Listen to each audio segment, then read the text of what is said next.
भीमकुंड बड़ा ही दिलचस्प है, जिसको देखने और यहाँ पर छलांग मारकर डुबकी लगाने के लिए दूर दूर से लोग आते हैं, जिसकी एक नहीं बल्कि कई वजह है।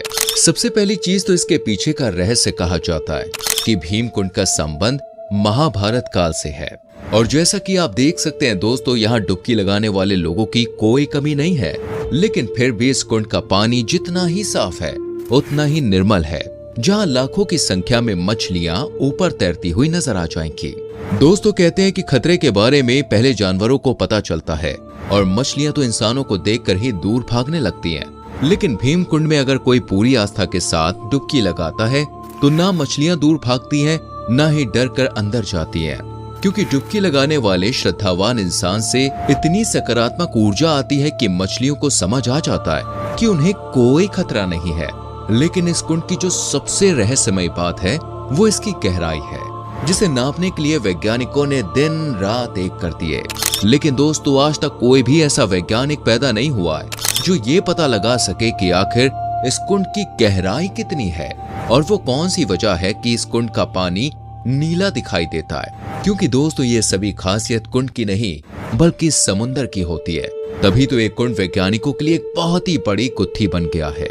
हम इस कुंड के रहस्य के बारे में बात करें उससे पहले जरा इसकी धार्मिक आस्था से जुड़ी कहानियां भी सुन लेते हैं कि आखिर इसका संबंध महाभारत से क्यों बताया जाता है।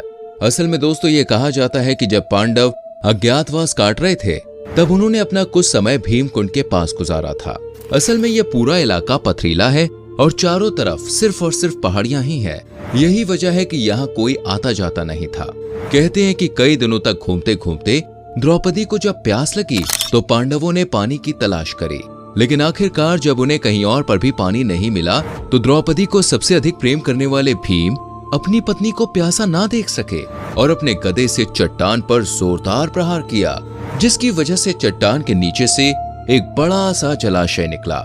लेकिन उस जलाशय के अंदर जाने के लिए कोई रास्ता नजर नहीं आ रहा था, इसलिए अर्जुन ने अपने बालों का इस्तेमाल किया और वहां पर एक रास्ता तैयार किया। और तब जाकर न सिर्फ द्रौपदी ने बल्कि पांचों पांडवों ने अपनी प्यास बुझाई। और चूंकि इस कुंड को भीम द्वारा बनाया गया था इसलिए इसका नाम पड़ गया भीमकुंड। दोस्तों ये कुंड 40 से 80 मीटर चौड़ा है और ये दिखने में बिल्कुल एक गधे की तरह लगता है। भीमकुंड के चारों तरफ आज भी निर्माण कार्य नजर आते हैं, जो इस बात का सबूत है कि पांडवों ने भीमकुंड के अंदर काफी लंबा समय बिताया था। तभी तो यहाँ पर कई सारी चीजें बनाई गई जो आम मनुष्य के द्वारा चट्टानों पे बनाना असंभव सा है। यहाँ तक कि चट्टानों में सीढ़ियां भी बनाई गई हैं, जो कुंड तक लेकर आती हैं। कहा जाता है कि जब कभी भी कोई प्राकृतिक आपदा जैसे कि बाढ़, भूकंप या सुनामी आने वाली होती है तो इस कुंड के जल का स्तर अपने आप ही बढ़ जाता है, जिसे देखकर यहाँ के लोग समझ जाते हैं कि जल्द ही कहीं न कहीं प्रकृति का प्रकोप देखने को मिलेगा। आपको बता दें कि साल 2004 में जब सुनामी आई थी तो उससे पहले भी इस कुंड में अचानक कुछ हलचल पैदा होनी शुरू हो गई। जब इस कुंड से पानी की लहरें 15 से 20 फीट ऊंची होने लगी तो देखते ही देखते पूरे देश में ये बात आग की तरह फैल गई। और उसके बाद से ही यहाँ आकर इस कुंड में डुबकी लगाने वाले लोगों की संख्या तेजी से बढ़ने लगी, क्योंकि अब तक लोगों को समझ में आ गया था कि ये कोई साधारण कुंड नहीं है बल्कि ये बहुत ही रहस्यमय और चमत्कारिक जगह है। और उसी चमत्कार को जानने के लिए देश विदेश के वैज्ञानिक यहाँ पहुंच गए और भीमकुंड पर शोध शुरू किए कि आखिर कैसे इस कुंड में समुद्र की तरह हलचल होती है। इस कुंड की गहराई को नापने की कोशिश करी, लेकिन 22 फुट की गहराई तक जाने के बाद वो लोग आगे नहीं जा पाए, क्योंकि जितना ही वो गहराई में जाते उतना ही उन्हें महसूस होता जैसे कोई ताकत उन्हें आगे जाने से रोक रही हो। एक बार तो एक विदेशी वैज्ञानिक ने कुंड की गहराई का पता करने के लिए 200 मीटर पानी के अंदर तक कैमरा भेजा, लेकिन फिर भी कुंड की गहराई का पता नहीं चल पाया। जिसके बाद वैज्ञानिकों ने यह साफ कह दिया कि यह साधारण जगह नहीं है, इसकी गहराई नापना असंभव है। और तो और इस कुंड की गहराई में कई कुंटल वजन वाली मछलियां भी मौजूद हैं। और जो मछलियां इस कुंड के अंदर मौजूद हैं ठीक वैसी ही मछलियां समुद्र की गहराई में पाई जाती हैं। और कुंड के अंदर पानी का बहाव भी बहुत तेज है। वैज्ञानिक कहते हैं कि इस कुंड के अंदर नीलम पत्थर की तरह एक बड़ी सी चट्टान भी है। ये सारी चीजें जानने पर दोस्तों ऐसा लगता है मानो इस कुंड का समुद्र से कोई ना कोई नाता तो जरूर है।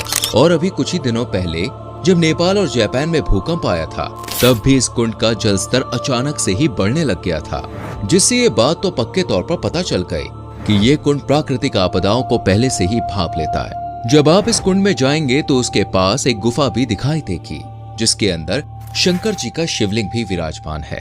यहाँ पर आने वाले लोग शंकर जी की ही पूजा करते हैं। यहाँ की मान्यता है कि इस कुंड में जो कोई भी डुबकी लगाता है उसकी सभी परेशानियां, सभी रोग गायब हो जाते हैं और कई सारे लोग तो इस कुंड का जल भरकर बॉटल्स में ले जाते हैं। उनकी मान्यताओं के अनुसार इस कुंड का पानी गंगा जल से भी ज्यादा पवित्र है।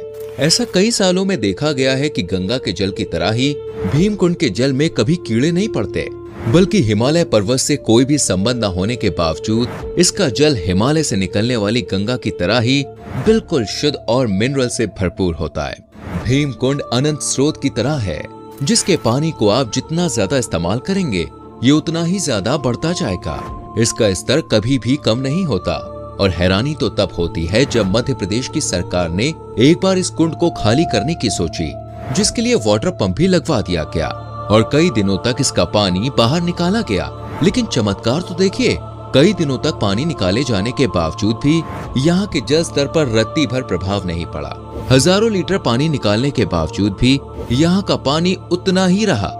आपने देखा होगा, आमतौर पर एक जगह ठहरा हुआ पानी दोस्तों दूषित हो जाता है, उसमें गंदगी पहुंच जाती है और जब लोग उसमें स्नान करते हैं तब वो और भी ज्यादा मैला हो जाता है। लेकिन भीम कुंड का पानी ठहरा हुआ होने के बावजूद भी बिल्कुल साफ और ट्रांसपेरेंट है, तभी तो लोग इसका इस्तेमाल पीने के लिए करते हैं।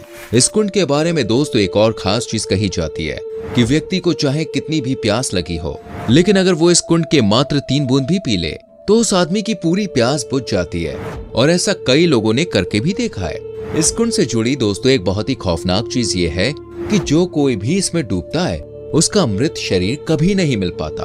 आमतौर पर जब कोई व्यक्ति पानी में डूब जाता है तो कुछ वक्त के बाद उसका शरीर फूलकर पानी की सतह पर तैरने लगता है, लेकिन इस कुंड में आज तक जो कोई भी डूबा है उसका शरीर कभी भी बाहर नहीं आया और जब गोताखोर कुंड के अंदर जाकर ढूंढते हैं तब भी शव का कुछ अता पता नहीं चलता। यहाँ रहने वाले लोगों का कहना है कि इस कुंड में कोई तल नहीं है, इसलिए जो कोई भी इसमें डूबता है वो हमेशा के लिए गायब हो जाता है और जलाने या दफनाने के लिए उसकी लाश तक नहीं मिलती। इस कुंड के अंदर जब पानी में सूर्य की किरणें पड़ती हैं तब पानी में इंद्रधनुष बनता है और वो नजारा सच में दोस्तों अद्भुत होता है। वैज्ञानिकों ने जब इस कुंड की गहराई नापने की कोशिश की तो उन्हें कुंड के अंदर 2 बड़े कुएं नजर आए, जिन्हें देखकर ऐसा लग रहा था मानो कुंड के अंदर एक अलग ही दुनिया है। वैज्ञानिकों का कहना है कि उनमें से एक कुएं से जल आता है और दूसरे कुएं की मदद से बाहर निकल जाता है, जबकि जो लोग आसपास रहते हैं उनका कहना है कि कुंड का संबंध समुंदर से है। तभी तो कुंड की प्रकृति पूरी तरह समुद्री है।